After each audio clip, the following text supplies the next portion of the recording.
We're just ordinary people living ordinary lives until we see someone on TV win a $25,000 prize. Come on down. I'll play any game for 10 seconds of fame. Come on down. I'll make a deal, just let me spin the wheel. Come on down.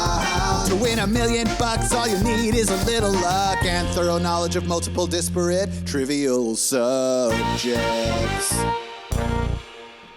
Welcome back to an all-new episode of Come On Down. I am John Baker. And I am Santa's elf, Jonathan Motney. Wow, congratulations. I didn't know you got that title upgrade. I did.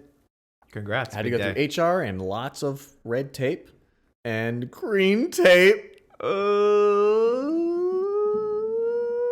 Because Christmas. Yeah. So today we're going to be talking about Family Feud because it's Christmas. And guess what happens in Christmas? Families feud. Amen. Families get together and feud. So nothing could be more appropriate than Family Feud. But before we hop into that, we do You have have one single thick strand of hair hanging down from your very cool... what is this called? Like a Matryoshka hat or something like that? yeah? Or Russian- it's not a David Bowie hat, right? It's like a Russian hat. I can buckle it under my chin if it's really cold. It looks very uncomfortable if you do that. Is Yeah, it too tight? it looks way tight. I've got a large head. Anyway, before we get started with Family Feud, we did get a late-breaking sponsor read. Late breaking. Yeah, late-breaking. Got this in the email. Printed it out just before I came over here. And yeah, so I guess you can go ahead and take a look now. And I started, so I will go ahead and start. Today's episode of Come On Down is brought to you by The Reason for the Season. Wow, that sounds fun and topical. It is. Do you remember when you were a kid and you'd go to the mall with your family? Everything would be decorated in red and green, and you'd get your picture taken on Santa's lap. Of course. Those are some of my fondest memories around Christmas time as a kid. And you'd write letters to Santa Claus, telling him you were a good boy that year and asking for him to bring you and your family your favorite toy. Yep. I always knew that old Saint Nick would come through for us. Well, that's called idolatry, motherfucker. Wait, what? 1 Corinthians 10:14 reads, "Do I mean then that a sacrifice offered to an idol is anything, or that an idol is anything? No, but the sacrifices of pagans are offered to demons, not to God, and I do not want you to be participants with demons." So are you saying Santa Claus is a demon? I'm not saying anything. What God is saying is thou shalt have no other gods before me. Oh. So when you say the reason for the season, you mean it's about celebrating the birth of our Lord and Savior, Jesus Christ, which was maybe, but almost certainly not, around this time of year. Exactly. So you shouldn't be asking Santa Claus for material gifts. You should be asking Jesus to help your favorite politicians win elections or punish your enemies. And some material gifts too. The next time you're praying, just mention, "Come on down." And you'll get 50% more salvation. I'm so glad to learn about all the reason. I'm so glad to learn all about the reason for the season. Is it really this easy? You're goddamn right it is. Hey, isn't that using the Lord's name in vain? Got me. You're catching on already. Merry Christmas, everyone. Wow, Merry Christmas. Right? Isn't that very seasonally appropriate? So who is the sponsor? What is the company? The reason for the season. And they... It's just God. Okay. Okay, got it. Yeah, it's just God. It's He more of just a sent that. PSA, an Yeah. important one. A very important one. I mean, unless you are fine burning in hell. Honestly, nobody's ever really told me what hell exactly is, so I don't know I mean, I just know it's supposed to be hot. That's like the most consistent thing I can get from people is that's going to be really hot. But is it a dry heat? You know, dry heat's tolerable. That's agreed. But it's a dry. Is it an Arizona oh God, hell situation? is so hot. But it's a dry heat. Yeah. But no, it's not. If it's Houston, it's very fucking kill me. humid. Houston is hell, exactly. Anyway, today we are, once again, thank you to God for sponsoring us. Thank you to God for sponsoring the human race and the universe. For sponsoring honestly. all of us, even you sinners out there. And you know who you are. You know exactly who you are. People who are looking around pretending like you And don't when you know say who you are. people, Yeah, we can because it's sinners and everybody hates sinners. okay. Family Feud. It's a famous game show, I'd say. Wouldn't you say it's famous? Would you consider it famous? Yeah, absolutely. Okay. Family Feud. It ran from so you think it's been running forever, nonstop. I would think that this started in maybe the 80s. Okay, I mean you're close, but yeah, longer ago. Okay. So it ran. So here's what I was a little surprised by. It ran from 1976 to 85. Gap. Gap year. It took a gap year. It took a for gap couple college. years. Yeah, okay. It went around Europe, just kind of finding itself. Yeah. Getting in some kind of like icky situations. Sleeping on some beaches. Yeah. In some of those hostels. Like multi-bed, big room hostels. Yeah, the with ones where people some are... like German guy that's also in town. And he's a little rapey, and you're a little concerned, but you can't afford anything else. Yeah. What are you going to do? You're going to wait until 1988 to come back on the scene. Oh, okay. Until 1995. And you're doing your master's? Yeah, exactly. And then you're going to go away for a little bit on more of a spiritual journey this time. It's like a sabbatical situation, but you haven't gotten your job yet? Yeah, exactly. Okay. It's kind of like you're going to probably smoke some peyote or ayahuasca. Oh, wow. It's a very kind of spiritual. Be out in the nature, maybe. Burning Man maybe once. Exactly. You'll be in Nevada. You'll spend some time in New Mexico. You'll probably head up towards Wyoming, Montana. Just... Will you dip into Mexico at all? Is it ever an international trip? I don't know if I would. Okay. Not right now. Right. It's not the At time. this time is not good. No. So then it came back in 1999, and it's been And it started strong. a family. It settled down. It settled down, and it is here to stay since 1999. Of course, the original host of Family Feud, there was some controversy therein. Nice word. Thank you. We've previously talked about a show called Match Game, which I think we both quite enjoy. And so on Match Game in the 70s, when it became just a massive success, we talked about some of the mainstays on the panel, and one of those was Richard Dawson. He was kind of the go-to guy for the matches at the end of the game.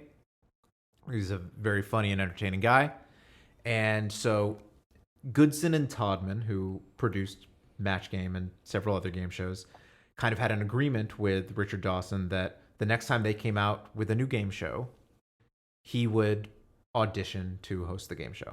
Okay. They would audition him to potentially host the show. So 1976 rolls around. Great time. A phenomenal time. There's so much going on. Cars. There were the TV was color. Mm-hmm. People were color. People were color. People of color. POC. BIPOC. We didn't have bi yet. We just had POC. The Goodson Todman started to develop a new game show called Family Feud. And Richard Dawson read in one of like the Hollywood trade magazines that Good Housekeeping? That's not a trade Was magazine. it Highlights? It was highlights for children. Bernstein Bear? He was waiting to get Goofus and Gallant? Yeah, he was in the dentist waiting room. He had a couple cavities to fill. And he saw that Goodson and Todman were filming a pilot for a new game show called Family Feud. And the host for that pilot was William Shatner. And Richard Dawson, who I think we talked about when we talked about Match Game, was a little bit moody, a little could be difficult to work with at times. He flipped the fuck out, basically. And so he sent his agent on them, more or less. Nice. That's what a real man does. Yes, he sicked his agent on them to say, hey, what the fuck? We thought there was an agreement that he would audition for your next game show as the host.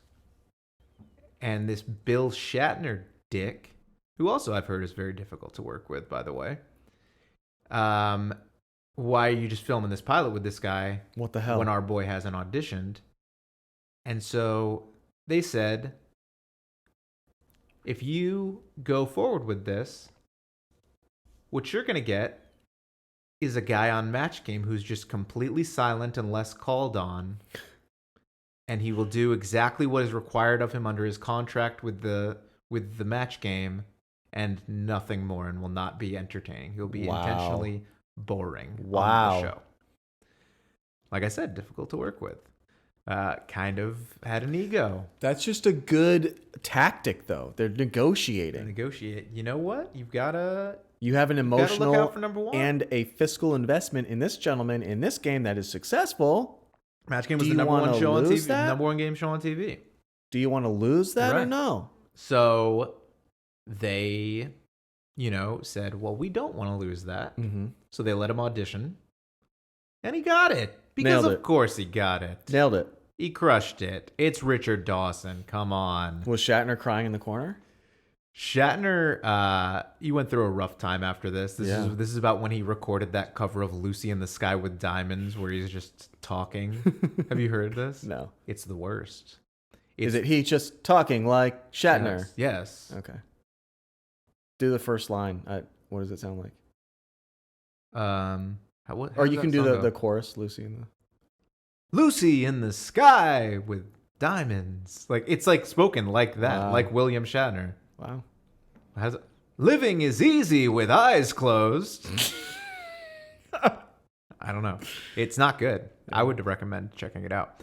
But yeah, so Richard Dawson became the host of Family Feud, and it was almost immediately a huge success. Within the first year, it overtook Match Game as the number one game show on TV. Wow. He was still double dutying as Yeah. Match Game panelist at the time for at least the first several years as well. And so Family Feud overtook Match Game as the number one game show on TV. He, like I said, he was very well liked on Match Game. He was potentially even more well liked on Family Feud. He became very famous for kissing all of the women on Family Feud. Good famous? At the At time? the time, At the yes. time, good it was like, famous. oh my god, that's so adorable. He kisses all the women. All the women wanted to be kissed by Richard Dawson. How do you know that? They were asking for it. Oh my God. Literally. No, but they came on the show and said- and they said, I would love to kiss Richard Dawson, please. And when he's intermingling with the family at the beginning of the show, introducing them, it was a big thing that you got a kiss from Richard D. Old Dick D. And his, he had that level of wit. He was fun and congenial, but he wasn't cornball like a lot of game show hosts can You're never be, supposed to touch the cornballer. Don't touch the cornballer. He was entertaining, and he kept it kind of dry to an extent in the way that he spoke and presented. So he did not keep the ladies dry, I'll tell you that much. That's a perfect segue to you have to be 15 to be on the show. Oh my God. But yeah, it became the biggest game show on TV for quite a while, and it was a huge hit. It's become a show that is kind of synonymous with game shows in general. I'd say it's definitely one of the top 4 game shows. I think you put it right up there with Jeopardy, Wheel of Fortune, and Price is Right. Yeah. Those are like the 4 mainstays of the daily game show world. Yeah. And I would say wacky. you think this show is wacky? I think that game shows can fall into certain categories. We've done Jeopardy trivia, is not wacky. a strong, heavy Jeopardy. Wheel of Fortune, I think, is leaning more towards the wacky aspect. Mm-hmm. And I think that Family Feud is just 100% has set up a camp and they're tenting. Has set up a camp and they're tent. What? Has set up a tent And they're and they're tenting. that was the have you seen the Jamaican version of 10 Things I Hate About You? That was the They are worst joke. setting That was just up the worst a joke. tent and they're camping in the wacky area. And I think they have also set up a flag. I'm saying that they have are. They're a like, tent and a what's flag. up? Like on the moon? Like we have on the moon? Right. Like we. Is that flag still there? Do you There's know? no atmosphere, right? So there's nothing like there's no wind to knock it over. Right. So it's not being whipped by the wind. So it's not shaggy on the ends. I think there is an atmosphere. I think it's a very thin atmosphere, maybe. Okay. I don't know. Maybe I'm wrong. I feel like watching all those fake moon landing videos. It's like, look, it moved. There's no atmosphere. How does it move in an atmosphere? It's like he kicked it with his foot. Well, no, my favorite is like, oh, there's no atmosphere. Why can't you see all the stars in the background? There's nothing that would block it. And it's like, well, it's a camera from 1969. What do you mean? Like, do you think cameras from 1969 are just amazing, like super high def? The stars are far away. Well, they are now. 1969 cameras are now? Yeah. Reverse technology. Oh. What I'm saying is the tenting, they're in the wacky area, and that's what I Yes. think of. And I do That's where think they it is up there against Jeopardy. I don't think it's as respected maybe as Jeopardy in the... Because you don't have to be smart to be on this show. Well, I mean, it helps you, but no, you don't have to be Right. smart. You just have to... Actually, yeah, I would agree. No, I agree. You need to be as normal or average as possible. That's true. And that's when very you succeed in the show. That's the key, being very average. Because, so, we'll explain the rules for people who have never watched Family Feud before.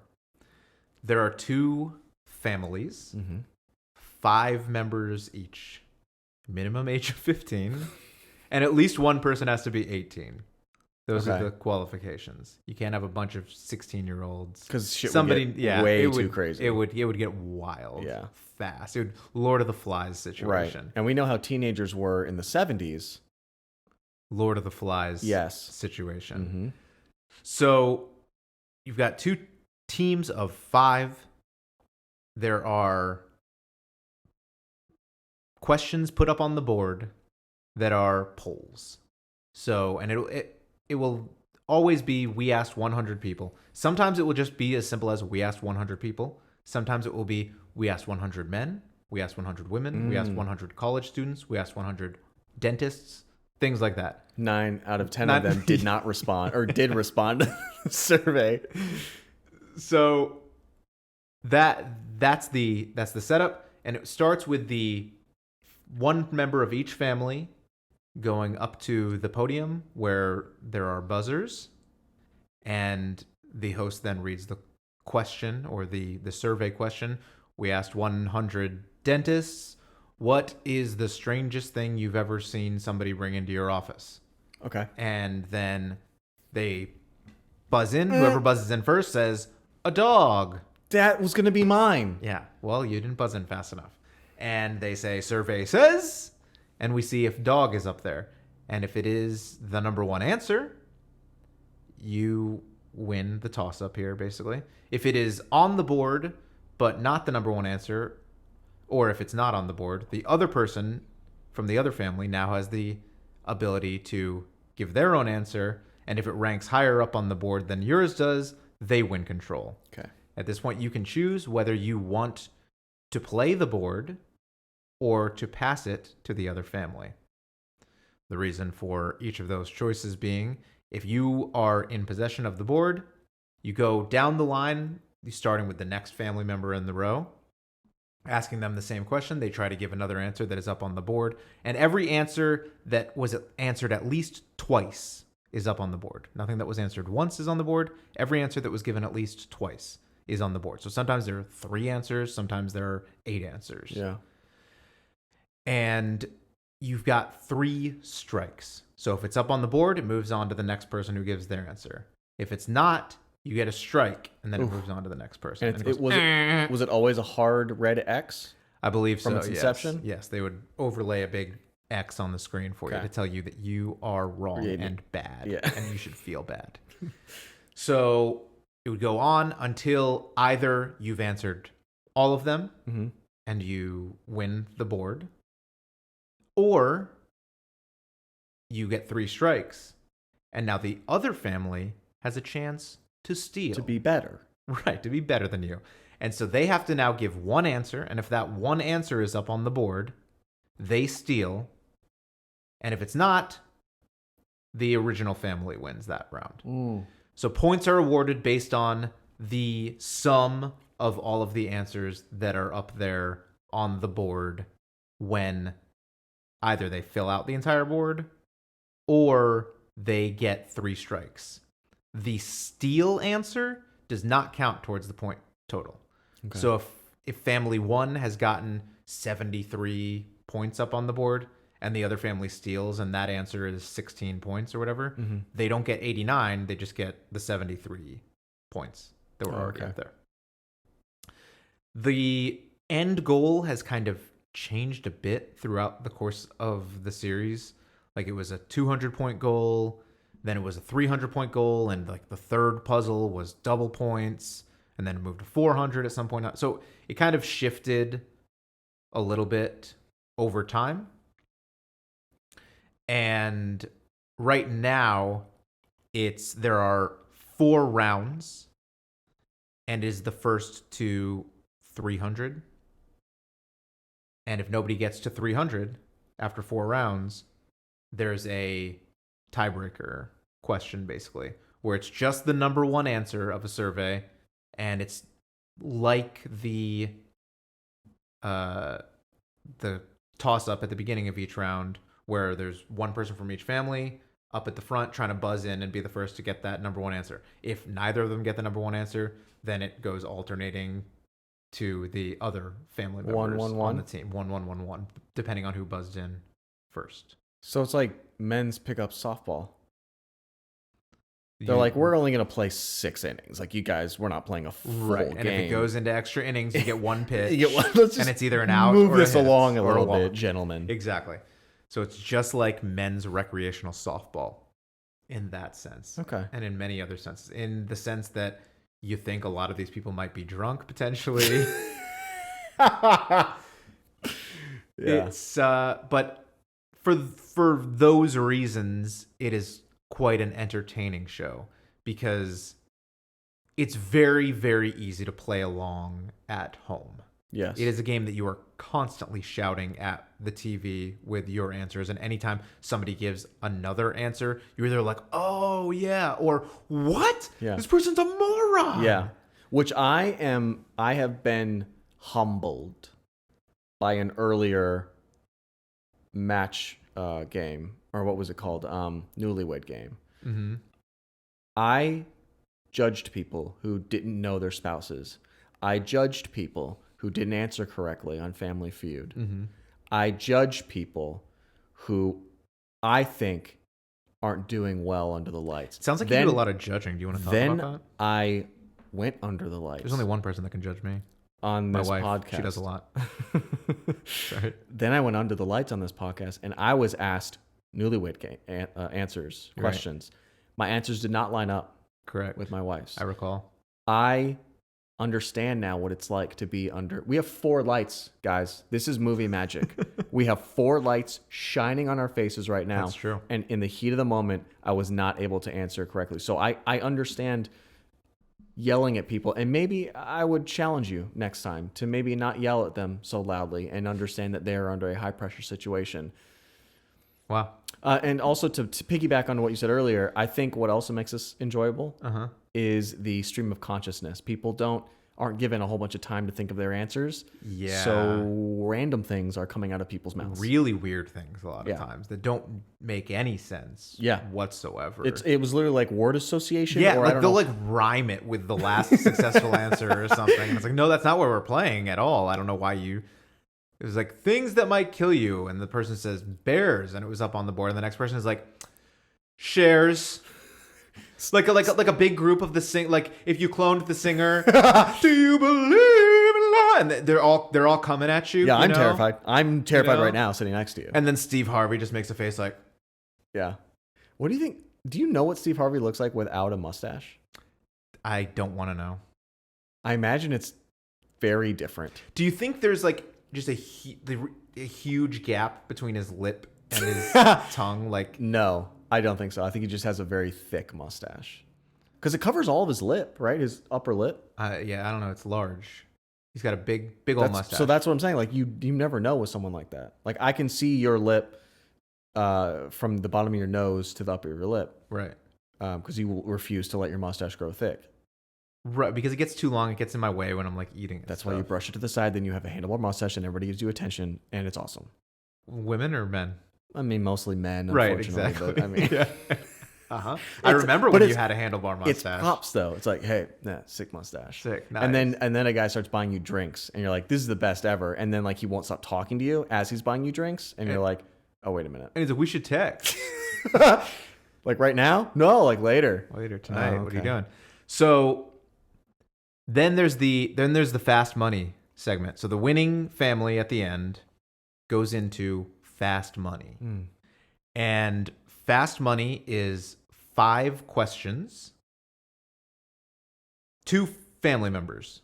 The 3 of them that are probably the worst at the game, Yeah. hopefully, or at least like the most passive. So somebody else like steamrolls their way to the front of the line, which I you can't let that happen. You got to not choose one of the idiots at the end of the line that's not very good at the game. You can't let them in the I fast saw money. that happen on an episode of Don't recently, and it was hard to watch. Yeah, exactly. So hopefully the 2 best family members at the game are chosen for the fast money. One is sent off the stage into a soundproof booth, and the other one it stays out there with the host. They put the number 1 answer, or they put 5 blanks up on the board basically, and you have when the show first debuted, you only had 15 seconds. It wasn't upgraded to 20 seconds until years later. Wow. Which 15 seconds with 5 questions is almost impossible. It becomes word association where you're just giving the first. Right. And I mean, they have to ask the questions, so you've got no time to get through all 5 of these. So the host, when they finish reading the first question, that is when the timer starts. So it will be, what age is the best age to start dating? And you give an answer. 17. And then the host reads the next question immediately afterwards. On and on until they get through all 5, and you can pass. And if you do pass, you can come back to that question only when you've given an answer for all of the other questions. Okay. And either time runs out or you get through all 5 questions. At that point, they reveal the number of people that answered the answer that the contestant did and sum those up into a total. Okay. The goal here is for the 2 people combined, the 2 family members to combine for at least 200 points. So you have to average 20 per answer. Okay. So now they give that total. They wipe all the answers off the board, so the other family member coming out can't see the answers that have been given already. And now they add 5 seconds to the timer. So either 20 in the original or 25 seconds nowadays. I've never watched a full episode of Family Feud. Really? I did not know this section existed. What? Everything you're saying to me right now is completely new. Wow, I guess I've only just watched compilation videos did a lot of of research. ridiculous answers that people have given, and then Steve Harvey's voice or like, a face to the camera. Yeah. So the second person now goes through the same thing. However, they have 5 extra seconds because if they give an answer that the other person already gave, they get and they have to give another answer. So same thing, you get through all 5 questions or the 25 seconds runs out. And then we see the results of each of those answers. And again, the goal is to get to 200. Sometimes like the first person gets 160. So, Oof. and they tell you, well, oh, John got 160, so you only need man. 40 points. So now I feel like the pressure is really on. Yeah. Because you just got to be like, oh, I just have to not be a complete idiot. Yeah. Which is, I feel like, is going to make you more likely to be For sure. a complete idiot. If you tell yourself not to do something in your head, you end up doing it. That's why Yeah. I'm always like, don't wake up and grind. Don't wake up and grind this morning. Don't wake up Grind? and Like- entrepreneur this morning. Because you Don't wake up and succeed this morning. So then you do wake up and grind And I succeed grind and I and entrepreneur. Dude, I entrepreneured so hard today. Wow, I'm proud of you. Thanks, man. I'm very proud. And that's the game. If you get to 200, you win the grand prize. Originally, that grand prize was $5,000 Boo. when the show started. A few years later, it got upgraded to $10,000. Okay, And- now I'm awake a little bit. And then around 2000, it got upgraded to $20,000. Okay, I'm buying a Hyundai. Well, here's a new little twist for you, No way. Mr. Hyundai.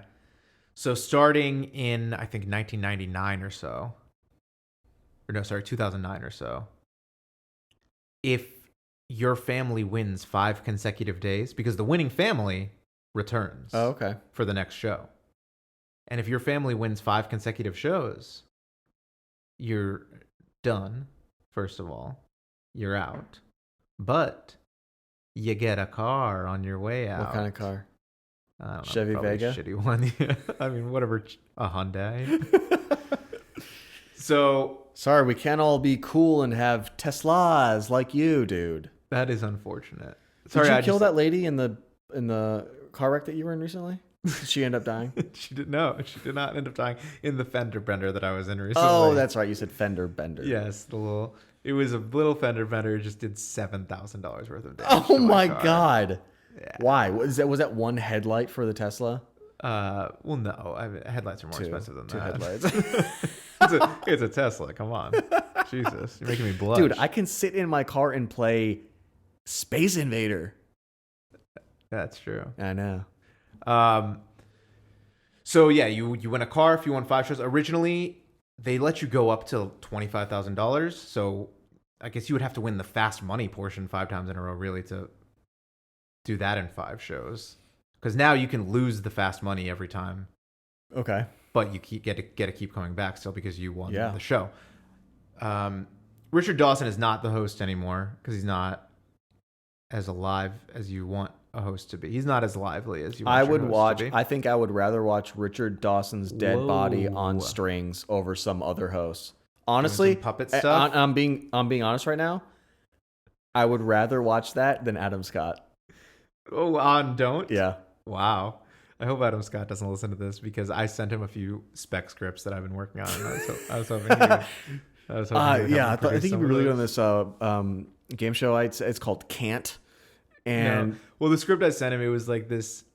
So you know that Shakespeare play, The Taming of the Shrew? Mm-hmm. It's kind of like a modern day Jamaican reimagining of that. What's it called? 10 Things I Hate About You. Uh-huh. Yeah. And there's tents also.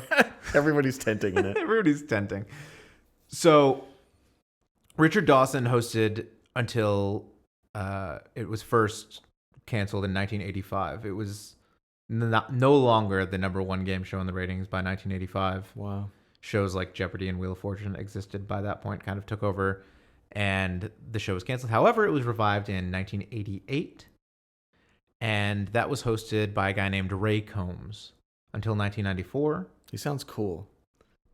I'll talk about Ray Combs in a minute. Until Okay. 1994, where Richard Dawson took back over for 1 year. What? The show was struggling, and so they're like, let's just bring Richard Dawson back, and it didn't work. Yeah. And so it was canceled in 1995.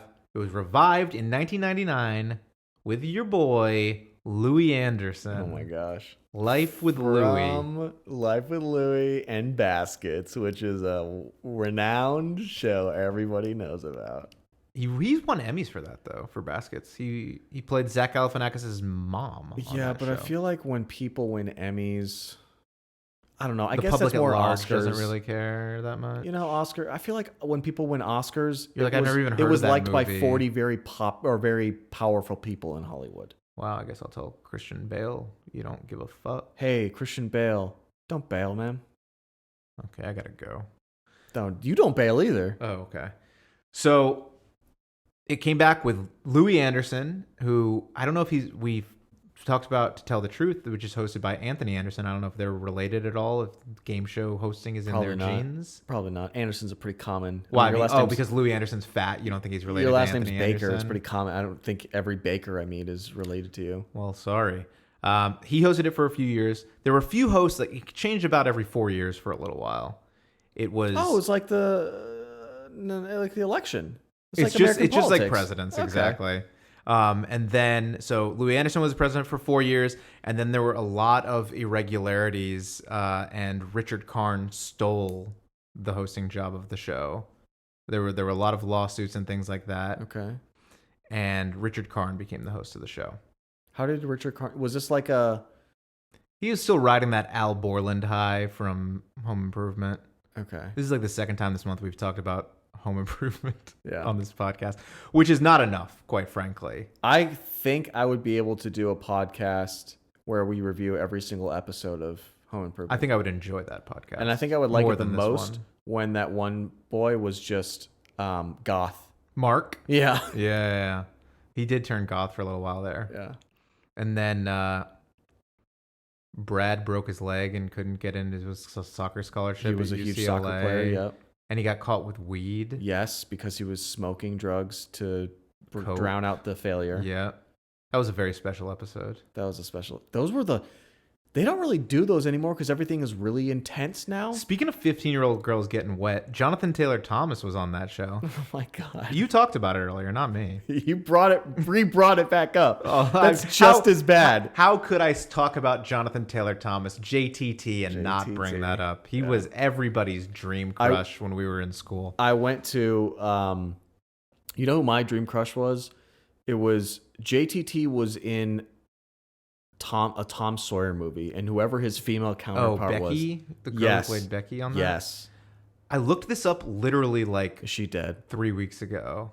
No, she's not. I can't remember. Is she just as specifically hot? looked it up. And to be clear, I was 13 when this movie was a thing. I mean, I probably still think she's hot now. But Right, yeah. I can't remember who it was. Okay. I can't remember if she's ever done anything. Fact check. Send us your fact checks at Come On Down Yeah. Show. Fact check. Is the girl who played Becky in The Adventures of Tom Sawyer hot? Remember when he fell out of the ceiling of his own funeral in that Yes, movie? I do. Probably like the book.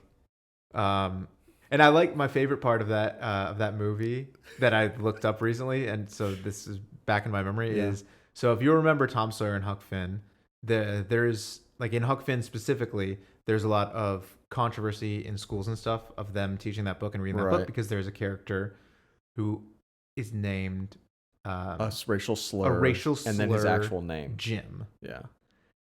And so there's a lot of debate about that. Luckily, Not this a lot of debate. What do you? Well, I mean, a lot of debate about whether they should read it, Teach it in schools. Okay. Not a lot of debate about whether that's a bad word to say or not. Because yes, it is. Some schools in Mississippi don't see the problem. Yeah. So, this movie was made in the 90s. So, obviously they weren't going, and it was a children's movie. Obviously, they weren't going to do that. So the good news is they were very politically correct in the 90s. Mm-hmm. So they changed that character's name to Injun Joe. Oh no. So the whole time they're saying Injun Joe the whole movie? Yeah. Pretty Oh funny. man. Not allowed. He couldn't even be a football team now. So why are we talking? Oh, we were talking about Home Improvement. Richard Karn was the next host. So Richard Karn hosted for a little while. Yeah. And then John O'Hurley took over. I probably know him best Also from Home Improvement. Can we talk more about Home Improvement? I probably know him best from Seinfeld, where he played Jay Peterman, Elaine's boss. Oh yeah. Okay. For they had the catalog and whatnot, the Jay Peterman catalog.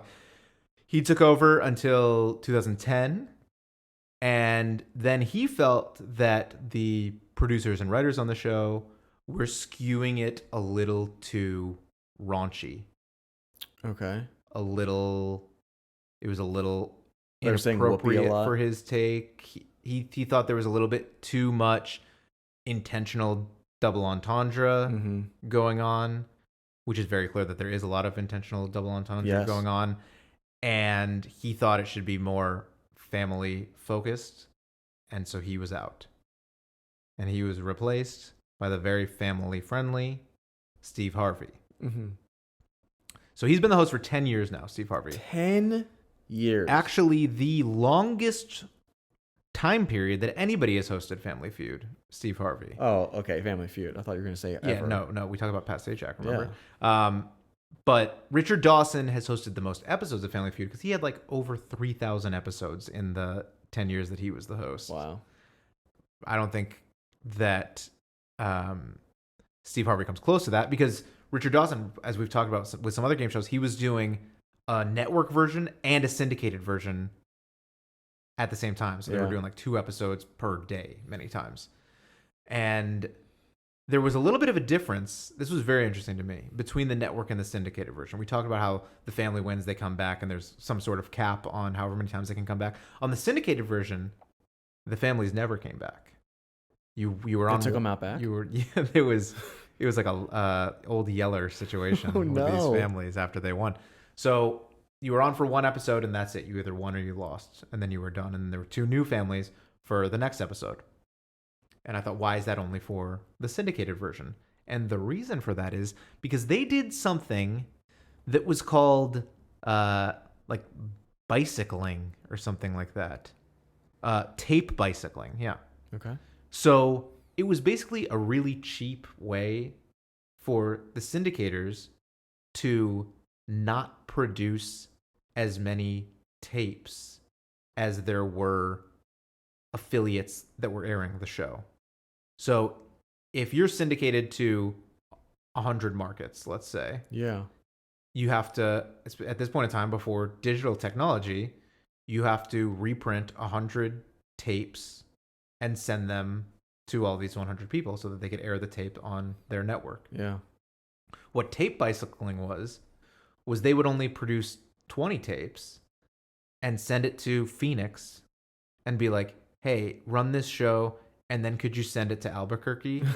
And then they send it on to Albuquerque, and then Albuquerque would run the show and then send it on to El Paso, and then El Paso would air the show and send it on to Dallas, and then Dallas would... So they only had to produce 20 tapes, and they would just have them send it to each other. So around the country, there was no chance that everybody was watching the same episodes on the same days because of this. And people were often receiving the tapes all out of order, so they couldn't have the families come back because you would just see a family that you saw 3 weeks ago all of a sudden pop up again if they did that. So for those reasons, they just had families on for 1 episode, so nobody would ever, if you were just in El Paso or whatever, you would never notice there was anything weird because you would never see anything out of order. You would just see 2 new families every single episode. So it's like take one, pass it. Exactly. It was just the lazy, cheap, like, oh, we really don't want to do all that. So could you guys just keep forwarding this? It was like a chain letter. That's so smart. Yeah, and that's and if you didn't send it on, you had 5 years of bad luck. Bad luck. And your God, I forgot about, dude. Those were all over the internet for so long. Yeah, I mean, my grandma's probably still like. I think they're all over Facebook now. Haven't you seen some of the people that you're friends with on Facebook, or some of the going back to people that going back to the sponsor, going back to the sponsor of our show. It's like, share this if you have the bravery to say that you're a Christian online. Yeah. And tag 7 people to share it too, or whatever. And yeah. It's like, what the fuck is wrong with you people? Unless you listen to this podcast, in which case, wow, you're brave. You're so brave. You're so brave. Look at yourself in the mirror. If you're driving, just a quick glance. That's what bravery looks like. You're so brave. You're so brave. So that was an interesting thing that I learned about syndication, and that was that's one of the things that reminds me that people that are successful are not always the hardest working, smartest people. You got to think. You got to be smarter, not lazy. Harder. You got to be lazy to find the motivation and the path to a more efficient way. Right. The key is ingenuity that supports your laziness, basically. Right. You have to justify your laziness, and that justification needs to be a better or more efficient way of doing whatever you're trying to not do more of. Right. So Steve Harvey's been the host since 2010. He's the so longest brave. time ever. He's brave. Very brave. He's a Christian man. He shares all of these memes on Facebook. Very true. When he became host, the ratings improved. And that's why he's been host for so long, because the ratings have been really good. It's kind of moved up back into that tier that we talked about it being in earlier, with the Jeopardies and the Wheel of Fortune. I think it's the number 3 game show behind those two in the country. And it has been for basically his whole stay on the show. He is very popular. I mean,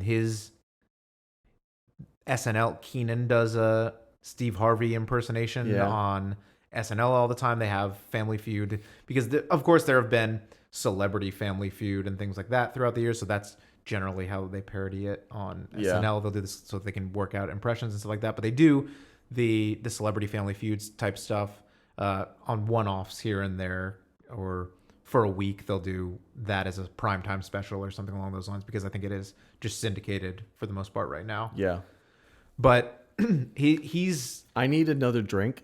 Okay. So if you want to, I'm just in the kitchen. You keep listening. I'm just in the kitchen. I'm going to do this quietly so you don't have to edit out a whole bunch of... And so you don't... So the guy downstairs doesn't come up here and shoot you? No, it's for editing. Okay. So Steve Harvey's been the host for 11 years now. It's gotten quite popular. I think it's become a very popular show with the black community in that time.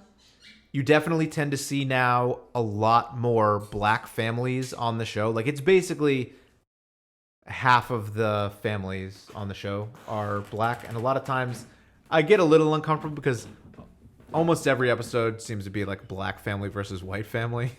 I leave for 10 fucking seconds and you start bringing up race relations. Well, yeah, you never let me speak my truth when you're here. So I turn this into my alt-right talk show while you're gone. Welcome back to If You Ain't White, You Ain't Right. Whoa, okay. I wasn't taking it that far. That's kind of inappropriate. But yeah, Steve Harvey's very popular. He is big, is what I will say about Steve Harvey. Like a big man? Well, he is, but he is big in his reactions. Okay. Personality and physical. Yes, exactly. That's what I mean. He's got a big personality. He is very over the top. He gives, like, I think, somewhat ironically, I think I've read that on SNL, a lot of the times scripts will say, like, Keenan does a reaction because Keenan is very good at giving humorous reaction shots. Yeah. And so that's kind of how I view Steve Harvey as well. People give answers, and like, I mean, the question can be like, we asked 100 women what they like to put in their vagina, and then the person will say like penis, and Steve Harvey will be like, oh my god, oh what are you saying? And like the biggest, like the most shocked face in the world, and it's like, you wanted them to say penis with this question. Right. Obviously, the answer to this question is and then penis is the number one. And I don't know if I can't even.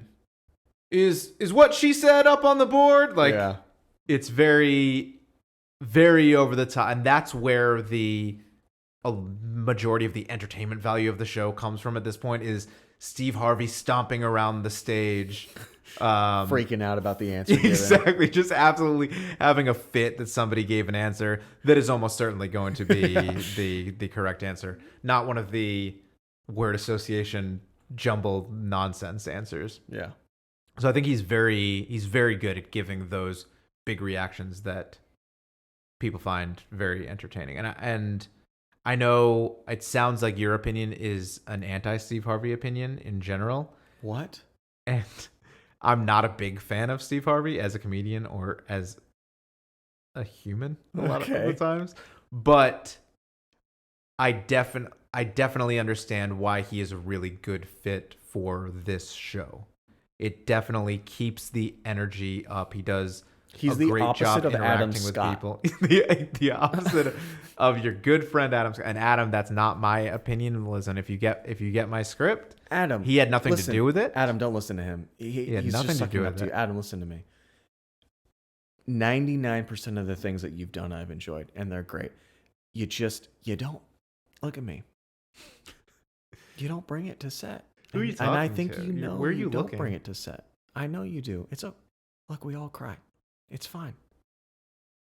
You need to bring the Adam Scott everybody loves and the Adam Scott you love inside to set every day. You understand me? Now get out there. Well, I know I'm not Adam Scott, but I'm kind of inspired by that. Mm-hmm.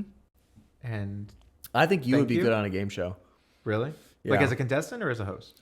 I think. Ooh, dang. What would I be better at?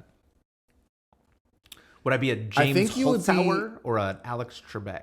I think you would be good on a trivia show because you could bring the smart part of it, and also you have entertainment in your blood. So you're bringing kind of a combined package to the contestant portion. And I do have a prescription for that, by the way, just to be clear. Well, obviously, like you pick it up at CVS. Yeah.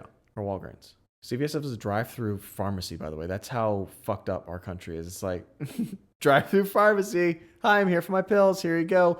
America. What, are you working on your stand-up right now? Is it good? No. Take it out. Take this out of your tight 5, please. Damn it, now I have a tight 4. I never go through the drive-thru at CVS, by the way, because I don't want to be there for a year and a half, because that's how long it takes. I've seen it go quickly. Oh, I hate it. I go into the store, I always and go they in. make me wait. They choose those people first. Yeah, but it still takes forever with those people. Like, because if you're third in line at the drive-thru, it's gonna be an hour before Just you go see home. somebody. Because they're like, oh, what was the name on it? So your doctor says you're supposed to take these one a day by mouth. Yeah, first of all, it's gonna say that on the bottle. Second of all, yeah, the doctor told me about it. Yeah.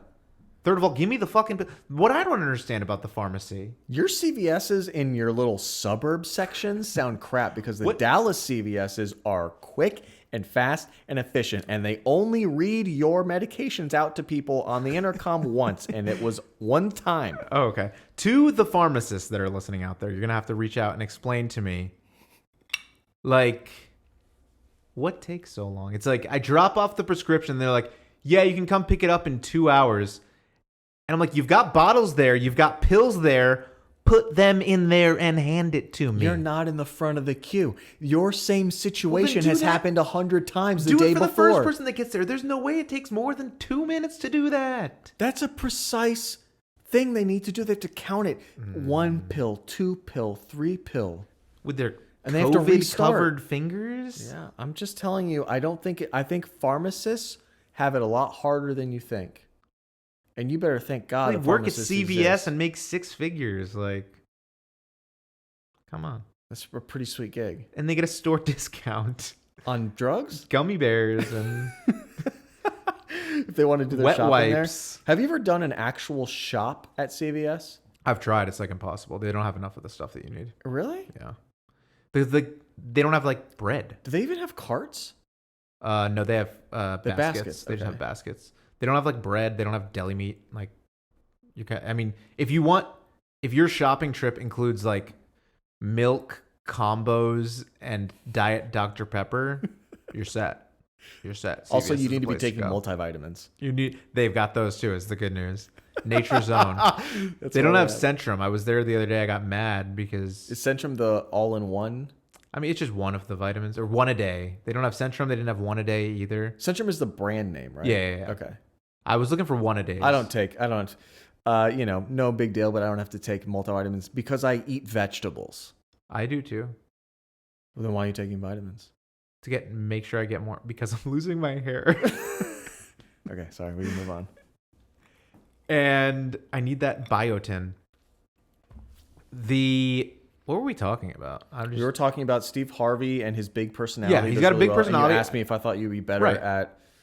I hope these episodes go back to back because that's my superhero. Your last dude. episode, you talked about how you've got a good short-term memory and you can breadcrumb your way back. God, yes. And you did it again, and I appreciate it because I can't. I was just going to start talking about something completely different. And that's fine. Which I'm going to do That's the now beauty of anyway, this. but I've got a segue. So. A segue of remembering what we were talking about. Yeah. So I was gonna say I remember watching all of these hosts at one point or another, like on TV, on reruns, on Game Show Network, whatever it is. Okay. Except I couldn't remember Ray Combs, and maybe that's because I'm familiar with all these other people from their other work. Like I knew who Steve Harvey was before he was the host of Family Feud. I knew Louis Anderson, Richard Karn, John O'Hurley before they were the host of Family Feud. Yeah. I'd seen Richard Dawson in Match Game and Hogan's Heroes, etc. I didn't really know anything about Ray Combs, so maybe that was why he didn't stick with me. I looked him up. he was kind of forgettable. He wasn't great. And I mean, I think that's why they replaced him. And I was gonna come on here and I was gonna bag on Ray Combs a little bit. Yes, do we have a comeback story or an underdog story? I was gonna bag on Ray Combs a little bit. Then I looked into a little more about Ray Combs' life. He was a comedian. He kind of got his break. Johnny Carson discovered him. Huge break. He kind of came up in that world. Another huge break. He became the host of this reboot of Family Feud in 1988. Yeah. And then, ratings were suffering. They decided to replace him with Richard Dawson. He didn't take it very well. He hanged himself.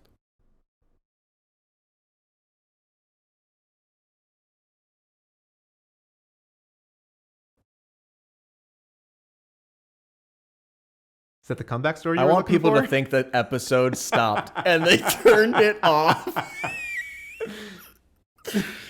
That is horrible. Yeah, I know.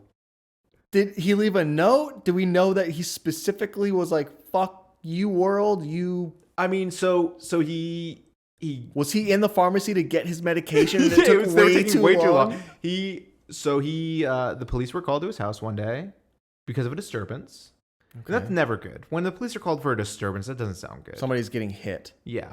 So his house was kind of torn apart, and he was banging his head against the wall repeatedly. Okay. And he was taken to the hospital and put in the 72-hour psychiatric Suicidal hold observation thing. Yeah. They didn't do a great job observing because they found him in the closet with his sheets tied around his neck. Observation. Under psychiatric observation. The whole reason he was there was so that people would make sure that he didn't kill himself. And he did. Wow. So they should feel really naughty. They should feel really bad about that. Naughty? Naughty. Well, it's Christmas. Not the right word. I'm trying to keep it with the Christmas theme. Okay? Oh, God. It's Christmas. Merry Christmas. His feud. And by the way, if you think this story isn't about Christmas, then go watch It's a Wonderful Life, which is all about suicide, okay? Yeah. It's a movie about suicide, and people are like, it's a Christmas classic. No, it's a movie about a guy trying to kill himself. Well, That's also, depressing. Suicides happen most frequently at this time of the year. That is true, right? Yeah. Because this whole time of year is about being happiness together and family. joy, and and if you're lonely, and especially now in 2020, when rubbed in your 22 face. million people lost their jobs, nobody's able to be together now. There's rules, right? Everything that we like about this season. I mean, we can still send gifts. Thank God Amazon exists. You can just click a couple clicks and get a gift sent to somebody. You can still watch Holiday on Netflix now streaming. Is that like last? Was that like last Christmas? I mean, last Christmas was a major motion picture released in the theaters. Mm-hmm. So I hold it to a much higher standard than I hold the Netflix original movie Holiday to. So on that spectrum, I would grade Holiday better. Yeah. Holiday, by the way. We watched Holiday. You did? Yeah. So it starts at Christmas, and I guess it ends at Christmas, but most of the movie isn't at Christmas at all. It's like 90% not Christmas. Yeah. But it's a Christmas movie, they say. I thought it was fine. I thought there were some funny parts in it. Yeah. I was surprised that it was a rated R movie. I didn't. That was rated R? I mean, there were some F-bombs in there. Multiple. More than the one that you're allotted in a PG-13. Oh, wow. And there was like some sex scenes and stuff. So, I mean, like, kinda. Well, yeah, I mean, you're not like seeing dong, but we're not that lucky. That's R-rated to you? As soon as a dong pops out, it's R? According to the Motion Picture Association of America. Not me.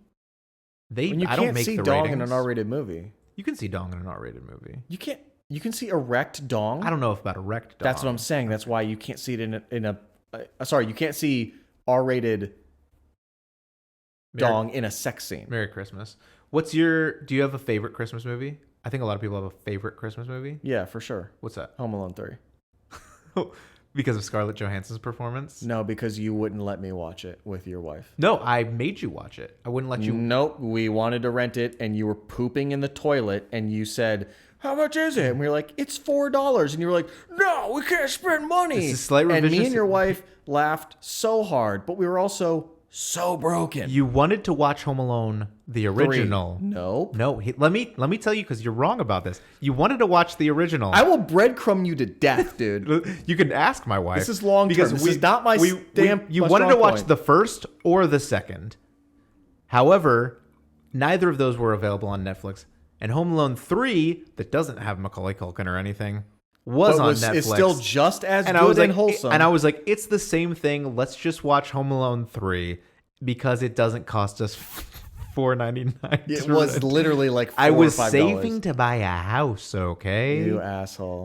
The podcast wasn't paying the bills at that point in time. You asshole.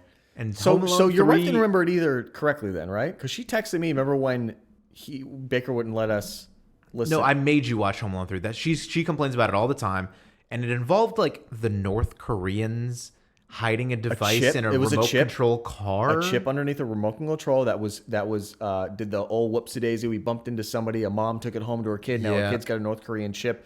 That's like it was about missiles and stuff. Yeah, it was about terrorists. And Yes. it was a little darker than the first couple. It was not just the sticky bandits. Yeah, I mean the AKA wet movies are bandits in pretty the first one. dark, but yes, for sure. I mean, it was bigger. There was no It was terrorism bigger, yeah. in the first and second one. It was just bad parenting. Yeah. So, do you have a real answer for a favorite Christmas movie? Yeah, Home Alone. Okay. For That's a sure. good one. Home Alone by far. By far. That's Yeah. a good one. I don't know if I have a favorite. There's a lot of movies that I always You're that kind of person? watch. You're on that kind of Christmas. person? What does that mean? Hey, I'm going to start a conversation. Hey, let's go around the room. Like, what is y'all's favorite thing? And it gets back to you and you're like, it's really hard to put a favorite on I something love it. that's so- I love it all. I don't like to put things in boxes like you guys do. I don't distill everything about love and joy down into one little thing and just pack it into 1 hour and 45 minutes like you do. I let the spirit of the season kind of overcome me all throughout Yeah. the Christmas time. Right. But And then you love the attention so much. By 10 minutes later, people are like, "What's your movie?" And you're like, "Requiem for a Dream." Let me tell you why. And you're like, "No." I just got that on 4K. Why would you ever want to see that movie better? Well, I just like it's like can you actually see the drugs going through the veins? I want to see more rotting arm flesh. Cool. But every Christmas Eve we always watch Love Actually. I enjoy it. It's okay. I like it. It's every time I watch it, I feel like I notice more things that don't make sense or are confusing about it. Okay. But I enjoy it every time still. And I feel like there's some like woke backlash against it recently, which is annoying. I watch what it love story? harder. Like a lot. Like I saw something that was like, it's problematic that the Colin Firth character falls in love with this woman that's working for him as a maid when he has that power dynamic over her. Okay. Like, why is that?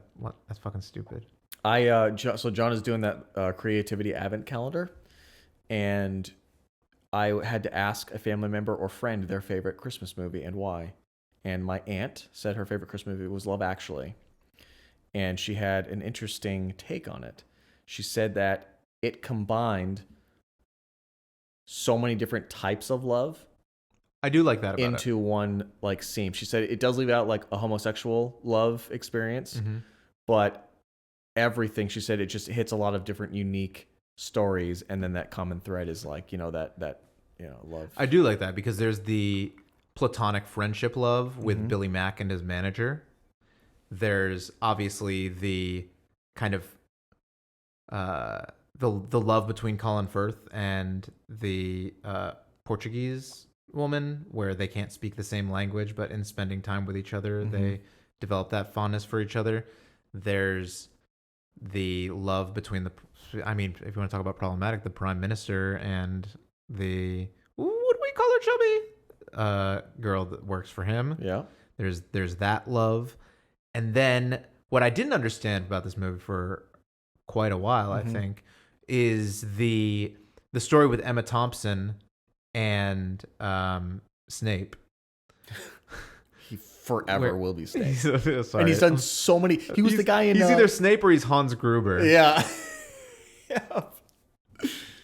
The story between them where he is emotionally cheating on her with his secretary. Right. I think I originally viewed that as a story where the love doesn't work.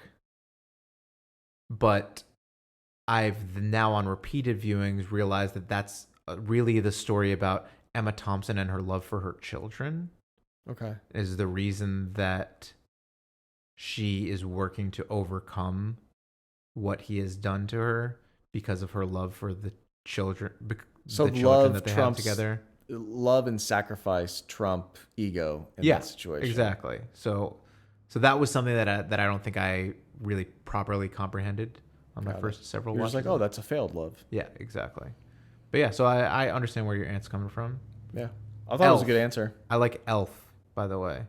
Yeah, great movie. Elf is really good. That's in the wacky category. that is tenting up in the wacky. Yeah. But it's really good. I just watched Netflix did a Movies That Made Us on I watched Elf. one for Home Alone. Yeah, well, we watched the Home Alone one also and the Elf one. They're good. They're great. Yeah. So I thought that was really good. I like Elf.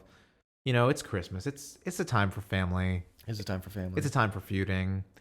Look, when you get so much family together, it's gonna happen. But you want to know why you feud with family? Why?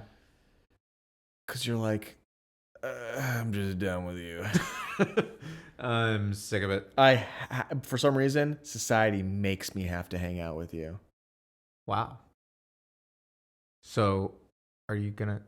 It's because do you ever fall back? What? Do you ever fall back into like how you used to act when you were younger when you hang out with family, or like if you like with your siblings or something? Yeah. Like I always find that sometimes I'll go back because we went back for Thanksgiving and we had dinner, John and I, and she was like, "You kind of get a little like moody and quiet around your parents when we're back there. It's kind of uncomfortable." So she doesn't know you that well. She doesn't know that you get moody and quiet. She knows I get moody and quiet, but she could just see a hard shift. Okay. And I was like thinking about it a lot, and I think that I don't know. I go back into a default. This is how I was living at home, a angry, depressed, single man. Wow. I don't know that I go to a place like that. I do just in general, even outside of being with family, I frequently don't like recognize myself as an adult still. Sure. I don't think we'll ever be that. For some reason I still see like people that are older than me as like elders. Better than me, or like okay. Like they know more? I'm not their peers necessarily. I don't know. Okay. And I feel like I've always been at a certain point of my life where like, you know, and it starts like when you're a kid and there's older kids. Right. And you know, it's like, oh, well, the whole world's going to be different when I'm a teenager or whatever. And then like I'm a teenager and then it's like, oh, well, when I'm in college, like the whole, when I've got a job, like, well, it's like, oh, once I'm a manager or whatever, like, and that just keeps going forever. And I never really thought, it's kind of like, you know, when you have like little kids like that are in kindergarten or like second grade or whatever, and they don't understand age at all. Yeah. So they have a teacher, and their teacher's like a 24-year-old that just graduated college. And right. Like, are you 50? Do you have kids that are my age? Like, because they're dumb. And like, I still feel like I'm still that person, but 33. Yeah. I get that. I totally do. I still say yes, ma'am, to women that are older than me. And it's gotten to the point where they're like, don't call me ma'am. You're like, what do you say to women that are younger than you? Yes, bitch. I say, don't talk to me. Wow. That's weird. I'm older than you. I know more. Anyway, Family Feud. Oh, yeah, that's what we were talking about. Family Feud. Is there anything you would do to improve it? Do you have any improvements? I don't know. I haven't watched it in a while, but if I'm taking from what you're saying, maybe don't make it as black versus white. Whoa, dude. I don't know. That seems intense. Wow, where did that come from? I would also...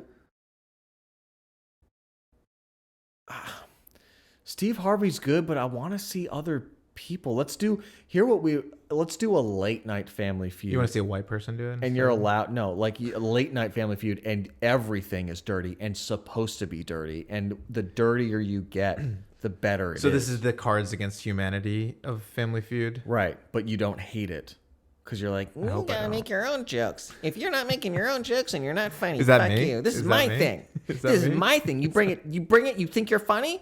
Go on stage and make up nothing and be funny about it. Wow. God, I'm so good at impersonations. That was a really good impersonation. You should host. You should do some stand up. I will just. Hey. Do you have anything about pharmacies? Yeah, I don't know. I don't know if I have any way to make it better. I think it's been through. If they've made little changes here and there. There was like a point where you had to build up a pot basically for how much your grand prize potential could be. Yeah. Pot. Nice. Blaze it. But I think it's fine how it is. I think, yeah, maybe we could use a new host at some point. But I do, like I said, I understand why Steve Harvey is successful at it. I understand why he's very popular doing it. He's got the right energy for it. Mm-hmm. And I would give it a 4.5 out of 5. Wow. Buzzers.